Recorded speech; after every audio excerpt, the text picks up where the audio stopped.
Good morning student.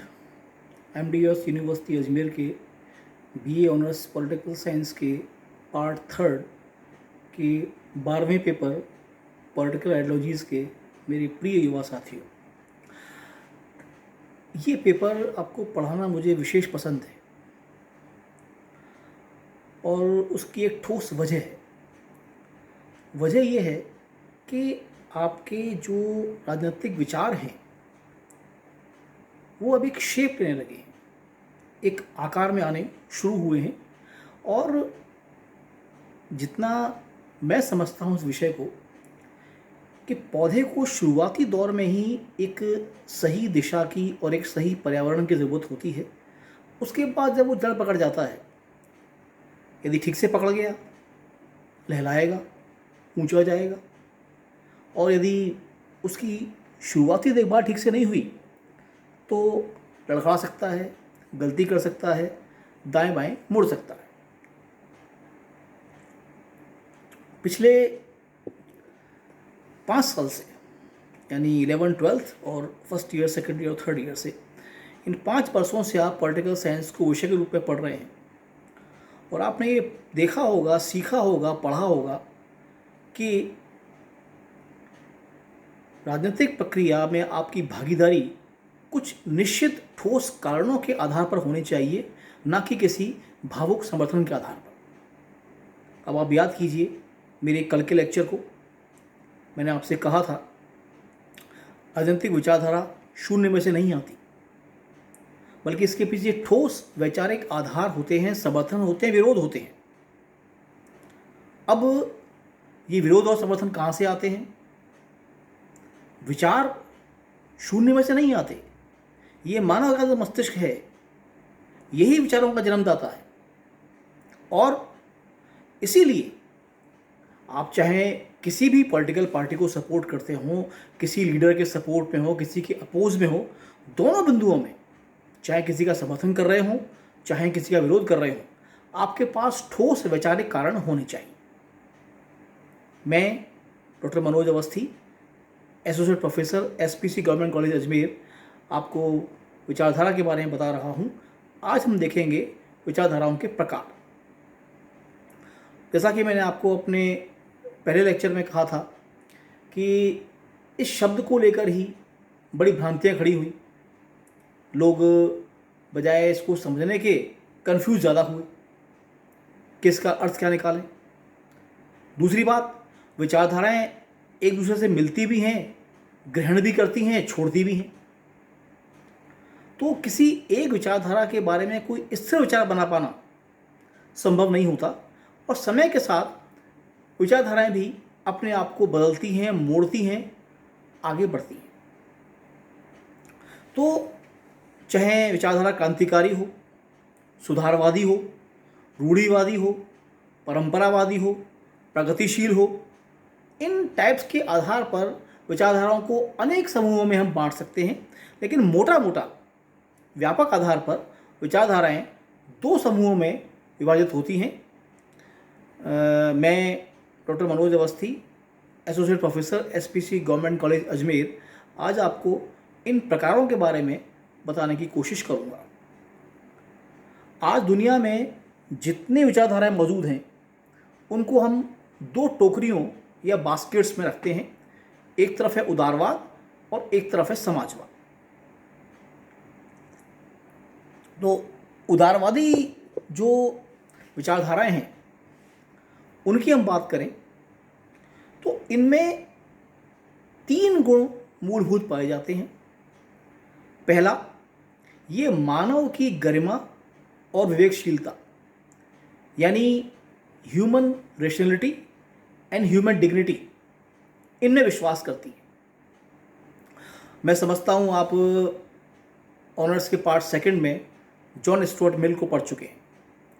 मिल ने मानव गरिमा को और अभिव्यक्ति की आज़ादी को सर्वोच्च स्थान दिया है।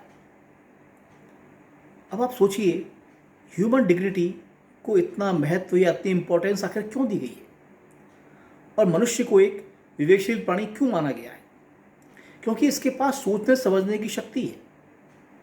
ये अपना भला बुरा सोच सकता है, इसलिए राज्य को व्यक्ति के कार्यों में न्यूनतम हस्तक्षेप करना चाहिए।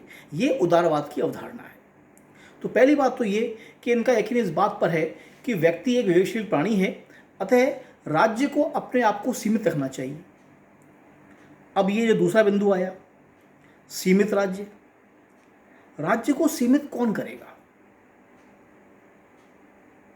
सोचिए, राज्य तो ताकत का परिणाम है। चाहे आप राज्य की उत्पत्ति का कोई भी सिद्धांत पढ़ लें, चाहे वो दैवीय हो, मातसत्तात्मक हो, पितृसत्तात्मक हो, सैनिक शासन हो, अनुबंधवादी विचारकों को आप पढ़ लीजिए, हॉब्स, लॉक और रूसो को। एक समझौते के तहत भी राज्य को ताकत दी ना, तो ताकतवर होना चाहिए, है भी। उसको सीमित कैसे किया जाएगा? राज्य को सीमित करता है संविधानवाद।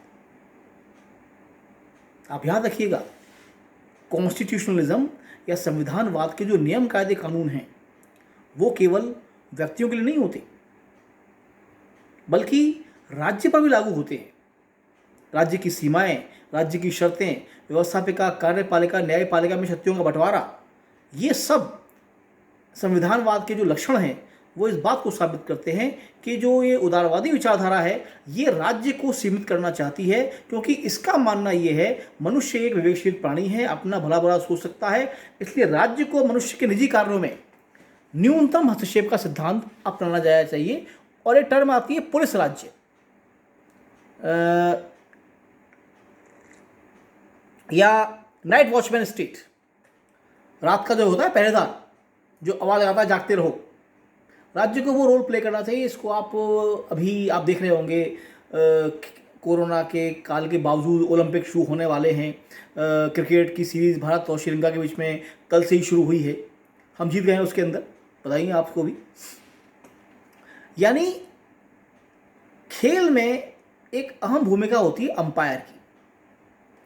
उदारवाद ये मानता है कि राज्य की भूमिका ये अंपायर या रेफरी की है। देखिए, जब तक खेल ठीक से चल रहा है, दोनों टीम नियम कायदे कानून मान रही हैं, सारे रूल फॉलो कर रही हैं, अंपायर या रेफरी बीच में नहीं आता है। लेकिन जैसे ही आपने नियम तोड़ा, वो रेफरी या वो अंपायर या वो थर्ड अंपायर बीच में आएगा। उदारवाद ये मानता है राज्य का कार्य ये होना चाहिए। दूसरा, इनके चिंतन का पूरा केंद्र मनुष्य है। मैंने आपको कल बताया था, सामाजिक, आर्थिक, धार्मिक, राजनीतिक, सांस्कृतिक, नैतिक, व्यक्तिगत, ये सारे क्रियाकलाप विचारधारा को एक शेप देते हैं, आकार देते हैं। इन सब का इम्पैक्ट विचारधारा के ऊपर पड़ता है और विचारधारा इन सब पर भी असर डालती है। ये दो तरफा है, एक तरफा नहीं। लेकिन उदारवादी जो ये समूह है विचारधाराओं का, वो ये मानता है कि सबसे महत्वपूर्ण चीज मनुष्य है।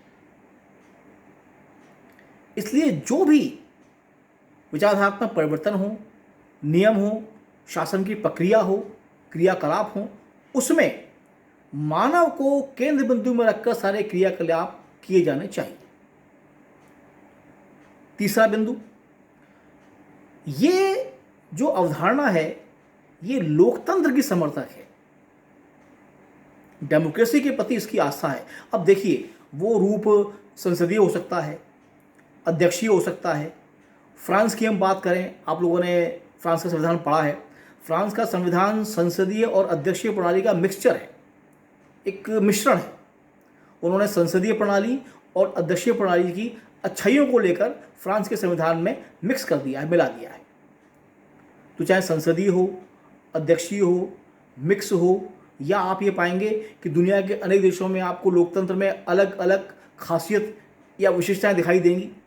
यदि ऐसा भी रूप है उससे भी ऐतराज़ नहीं। लेकिन हाँ, एक चीज़ निश्चित है, उदारवादी अवधारणा लोकतंत्र और उसके आदर्शों में विश्वास करती है, डेमोक्रेसी में इनकी आस्था है। और चौथा बिंदु जिस पर ये विश्वास करता है उदारवादी विचारधारा का समूह, वो ये है कि ये मानवता में यकीन रखते हैं, ह्यूमन डिग्निटी में, मानव की गरिमा में, चाहे वो कहीं पर भी हो, ये उसमें विशेष आस्था रखते हैं। अब इन चारों के इर्द गिर्द ये विचारधारा का समूह घूमता है। अगला समूह है समाजवादी विचारधाराएं। अब ये देखिए महत्वपूर्ण है, उदारवादी जब विचारधारा 14वीं-15वीं शताब्दी से आनी शुरू हुई, विशेष तौर से यूरोप में औद्योगिक क्रांति के बाद से, तो इसके बाद से यूरोप की शासन प्रक्रिया में जो विभिन्न देश थे, कुछ इंटरेस्टिंग चेंजेस, दिलचस्प बदलाव आने शुरू हुए। सीमित शासन, राजाओं की शक्ति सीमित हो गई, कई राजा थे, कई लुई थे, कई शासक थे। संसद की ताकतें बढ़ी, निर्वाचन प्रारंभ हुए और धीमे धीमे करते करते संसद ने एक सर्वोच्च स्थान प्राप्त किया। निश्चित अवधि के लिए चुनाव होने शुरू हुए, द्विदलीय या बहुदलीय प्रणाली आनी शुरू हुई। लेकिन इसका एक असर सामने और आया, वो ये था कि ये व्यवस्था अपने आप में पूर्ण नहीं थी, क्योंकि एक पूंजीपति वर्ग जो उभर कर सामने आया, जिसका उद्देश्य अधिकतम लाभ कमाना होता था, उसने शासन की नीतियों को अपने पक्ष में मोड़ने की कोशिश की और चुनाव में खड़ा भी हुआ, जीता भी, और पॉलिसीज को अपने पक्ष में निर्माण करना शुरू करवाया। जो समाजवादी चिंतन है वो इससे खफा हुआ। उन्होंने ये कहा, उनकी जो अवधारणा थी वो ये थी कि मनुष्य एक सामाजिक प्राणी है, विवेकशील तो वो है, इस पर समाजवादी एतराज़ नहीं करते, लेकिन वो ये कहते हैं कि इसके साथ साथ वो सामाजिक भी है, और उसकी जो सामाजिकता है ये ज़्यादा महत्वपूर्ण है बजाय उसके विवेकशील होने से, क्योंकि विवेकशीलता कई बार पलट जाती है, घूम जाती है गलत दिशा के अंदर, पर वो सामाजिक तो है। इस समाजवादी अवधारणा जो विचारधारा की है, इसका पहला बिंदु यही है कि ये मान के चलती है कि मनुष्य के सारे क्रियाकलापों में सबसे इंपॉर्टेंट या सबसे महत्वपूर्ण होते हैं आर्थिक क्रियाकलाप, इकोनॉमिक एक्टिविटीज, और मनुष्य का सारा चिंतन, सामाजिक, धार्मिक, शैक्षिक, नैतिक, व्यक्तिगत, वो सब इस आर्थिक चिंतन से प्रभावित होता है। पॉलिटिकल प्रोसेस या राजनीतिक प्रक्रिया भी इससे अलग नहीं है। अब यहाँ पर जो चीज़ महत्वपूर्ण है वो ये कि अब इसके लिए क्या किया जाए। समाजवादी जो अवधारणा है ये उदारवाद के खिलाफ खड़ी हुई है, उसके बराबर। इन्होंने कहना ये शुरू किया कि उत्पादन के जो साधन है वो सबके हैं, किसी व्यक्ति विशेष, समाज विशेष, राज्य विशेष के नहीं है, ये सबकी सार्वजनिक संपत्ति है, सार्वजनिक संपदा है, और इसके न्यायोचित वितरण का काम राज्य करेगा।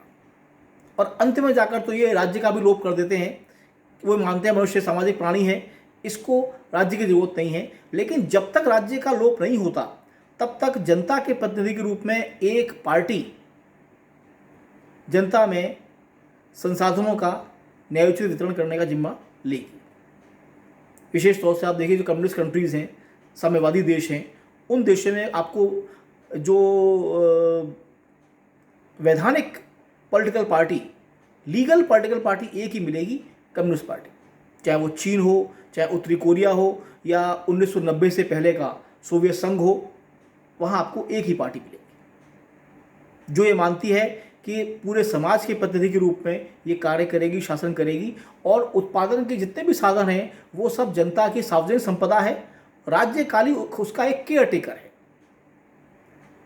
और वो इस बात का ध्यान रखे कि शासन की प्रक्रिया में केवल एक पूंजीपति वर्ग ही लाभ ना उठाए, बल्कि पूरे समाज के हितों को ध्यान में रखना उसका एक अनिवार्य दायित्व है। धन्यवाद।